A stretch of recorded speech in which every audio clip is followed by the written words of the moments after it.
to download Hamster Kombat app. Hello everyone, welcome back to our channel, and in this video I'm going to show you how you will be able to download Hamster Kombat app. So first of all you have to do is just simply open your Play Store or your App Store, and after that on the search bar just simply search for Hamster Kombat. And as you can see that the app that are coming as a result, none of them are authentic or real.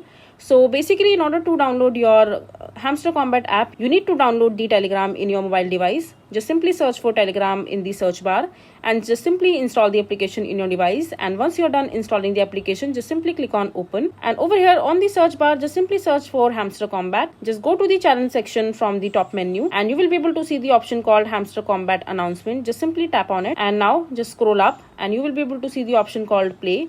Just simply tap on it, and as soon as you tap on it, the Hamster Kombat app will be open up in your mobile device. And as you can see that I have two mails over here. Just simply cut it, and there you go.